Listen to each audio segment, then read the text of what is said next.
Hello friends, my name is Palash. I have done M.Pharm in pharmaceutical medicinal chemistry. Today I'll be talking about basics of risk management. Before going ahead with my main presentations, I would request you all to subscribe my channel PRES Pharmaceutical Resource and Education Services and press the bell icon to get notification of my all upcoming videos. So let's proceed for the main presentation. So I would like to start from the figure mentioned in ICH Q9 regarding the risk management process. Friends, this is a very renowned figure and adopted by many major global regulatories. If we talk about the risk management, so majorly it can be fragmented into risk assessment, risk control, and risk review. So when we are talking about the assessment, the major part is we need to identify the risks, we need to analyze them to understand or evaluate the severity, right? So when you understand a process, when you have identified the probable risks, then we should have a reduction plan. And we should pool the risk level from high to medium and medium to low by placing some control. It may be a mechanical control, it may be through the training, it may be a documentary control. Of course, you need quality management tools to implement any kind of CAPAs you are going to propose in a system as a part of risk management. And risk review is one of the important event which need to be considered as a part of risk management process, where you will be reviewing the risk document in a sequential manner and periodically. So friends, if we talk about few questions like assessment, first of all we should talk about what might go wrong. For any process assessment, this question should be came into your mind, and you should ask yourself what might go wrong with the certain scenario what you are actually assessing, and what are the likelihood or probability it will go wrong, and what are the severity and consequences for that. To just understand, if we are talking about you need to catch a train, so what may go wrong in this statement? Okay, so the train can come late, or I can reach to the station and train is already leave the stations, so I may not able to catch the train. So these are the two consequences. If the train is getting late, so it may happen you will be reaching to your destination station by late. But if you are missing the train, it may happen you cannot able to catch the train same day, or it may be you are delayed for a day or for a couple of hours, which can impact the significant forces further. And how to impact the severity? It's depend upon where you are willing to go through that train, whether you are catching some important meeting, or you are appearing some examinations, or you are going for vacations. Obviously, if you are going for the vacations, it's bit bad. You feel bad. You will be late, but I feel that is less severe than you will be attending an important meeting or attending some examinations, right? So that's how we should assess any kind of situations, and we should question ourselves what might go wrong and what are the probability of getting wrong, right? Now, so what can be done to reduce or eliminate the risks, right? So we talk about missing the train. So what can be done to reduce it? You should start early, right? It may happen there's a lots of crowd in the street, and you will getting delay to your destination. So you can start early. That can be a probable one of the risk control factor here. What is the appropriate balance between benefit, risks, and resource? Yes. So each and every time we cannot consider the risk will be zero. We can pull it in a certain acceptable limit. Here the question is that should to be negotiable based on the benefits you are getting out of that, and the risk is going to have remain on the systems and the resource you are applying. So it's a certain balance you are applying over there, where you have some resources, you are trying to reduce the risks from higher to medium, and that should to be acceptable, and you need appropriate balance on that. Are new risks introduced as a result of the identified risks being controlled? So this is the one more important topic we should ensure. So our new risks are introduced as a result of identifying being controlled. So 1, 2, 3, 4.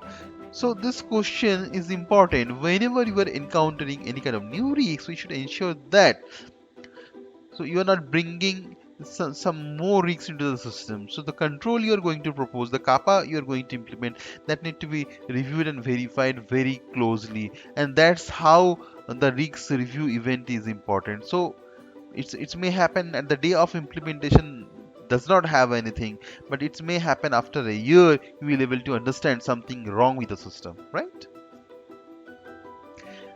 So let's discuss about a scenario. So friends, I'm not going through some critical example over here, because it's a very simple phenomena. It's a very simple fundamental. We're talking about risks, and we can see that is everywhere, and that is in every activity, right?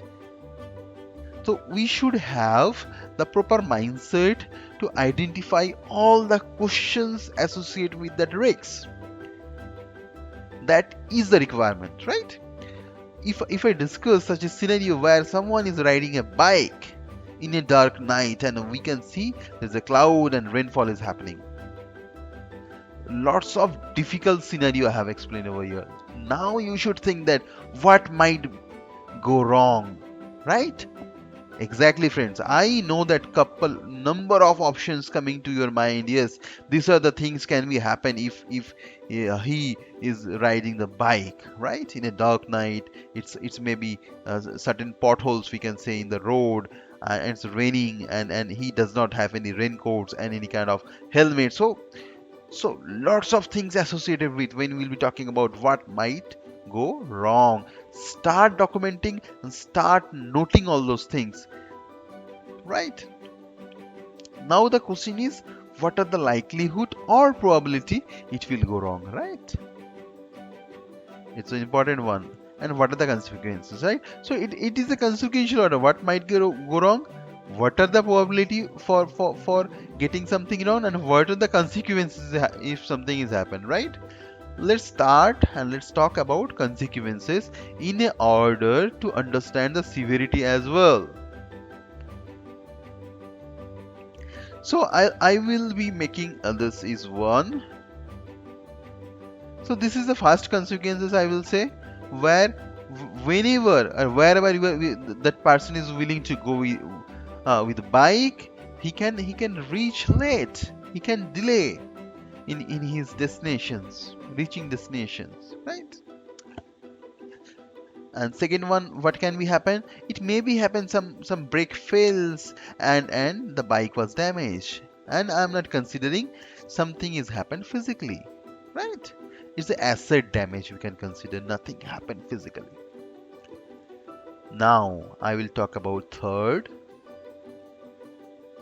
As I'm talking about is the rain, and you don't have any raincoat, you may have caught for cold and cough. So that can be a less severe, but that is the consequences. You can have minor injury. You can have certain severe injury, and can be hospitalized for a couple of days. and finally it can be fatal as well. So these are the consequences I have arranged in an order to understand the severity. And now just close your eyes and try to get some ideas or try to get some controls in your mind. What are the controls we can place here to avoid all those situations, right? Again, I'm talking about what are the control can be placed or can be taken to reduce. So I'm using the word reduce. I cannot eliminate the risks of getting delay or anything in a zero level. It may happen, you will face certain consequences, but we can reduce or you can eliminate the severity. Or, right? Let's talk. I will show certain controls, whatever things I kept in my mind, and let's discuss those. First of all, I will talk about raincoat. It is essential. Sorry, some people may not be agree, so I will start with first helmet. You should have helmet, right? This is the right protective gear when you are riding in the road, and I can consider it as 2, right? So it's the rainy season, you should have a raincoat to protect yourself. And the third one I can consider, you can go slow.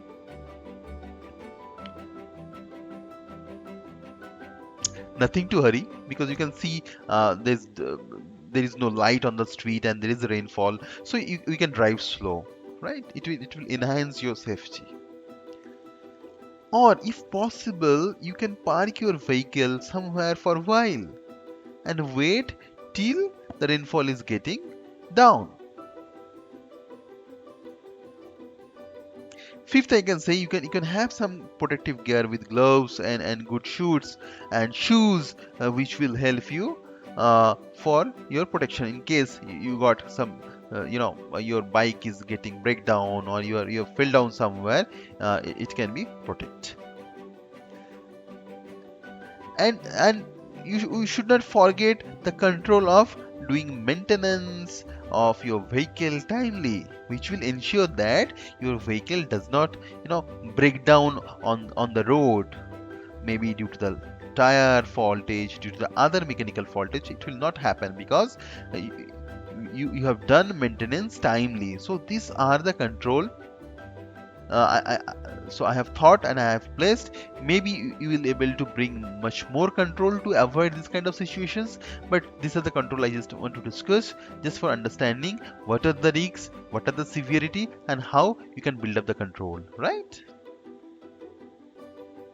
So let's discuss certain other scenario with dynamic pass box, which is the very simple equipment and use everywhere, and I feel people from all the industry can able to correlate with that.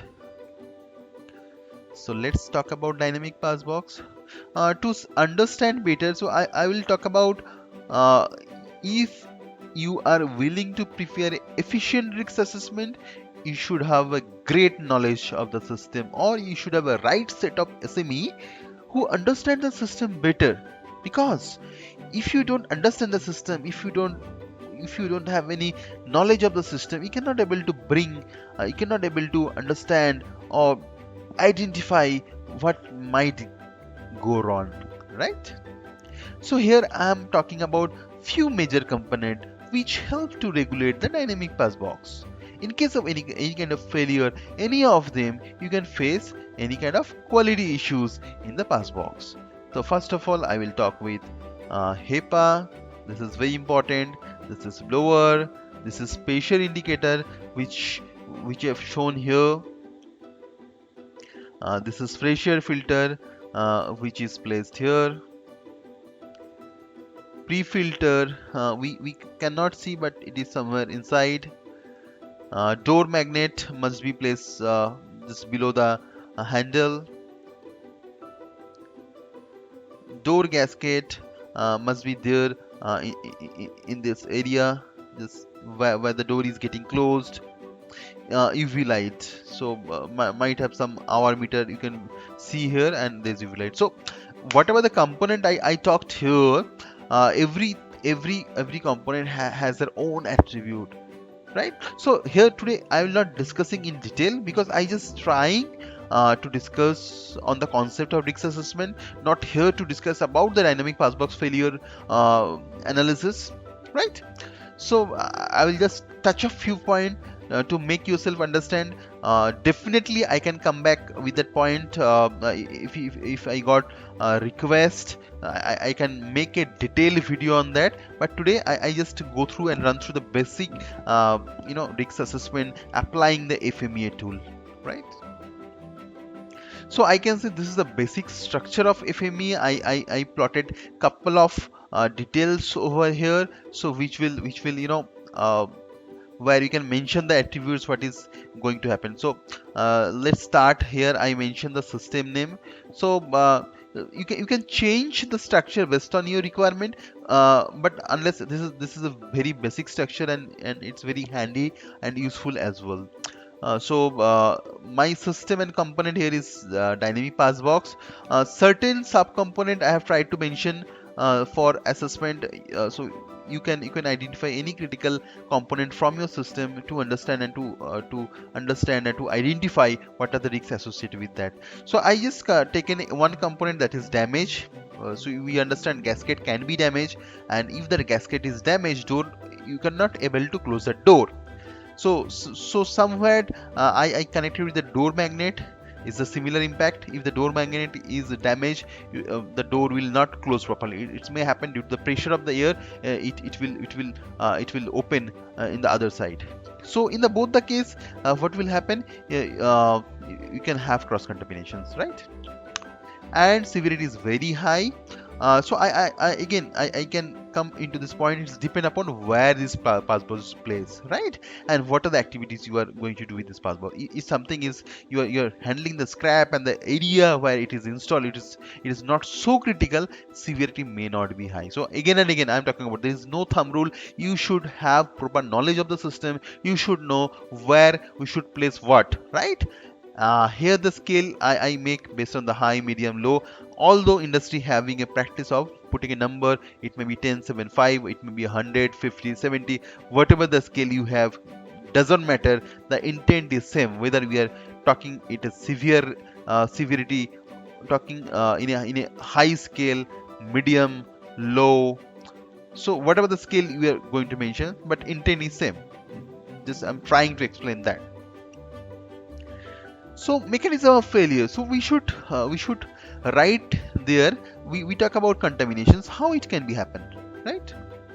So I explained there, it can be happen leakage through the damaged door gasket, right? Okay. So what is the control we have? We perform periodic PMP to review the gasket condition. So that may be a 6 monthly, that may be a 3 monthly, or that may be a yearly. So based on the criticality, again perform or plan the PMP frequency, right? So if you have a control, so you have a less medium probability to getting failure, because you have a procedure in place where you check the gasket, right? So you should address that, whether any kind of verification process, whether any kind of replacement process of that component, right? Again, even you can connect with kind of failure, right? If you have a failure in past and you have seen that occasional failure in gasket, what happened in autoclave, sometimes we see due to the poor material, we have seen couple of times the gasket is getting leak. So in certain historical assessment, we can connect this failure, and maybe we can increase the frequency of the review. That can be a one more control we can bring it, right? So I kept detection low. Today I am not talking about the scale, so don't really focus on the scale what I am putting here, but if you want some clarity, please get back to me. I can talk on that as well. So I will not extend this video much more. You can see the door magnet contamination. Again, I have written the same thing. So door will not properly close, right? Control is PMP, or it can be routine verifications if you're doing for your passbox. And third one is HEPA, that can be damaged, we know. So what will happen? Your NVBC limit will be high because your HEPA is getting leak. That is the reason. And what are the control you have? You have a PMP verification, you have a systematic SOP in procedure to review, and you have a periodic qualification. So these are the control is available, which making the systemic failure probability is low. And it maybe happen detection is low, because unless you are testing, we cannot claim that the HEPA is failure.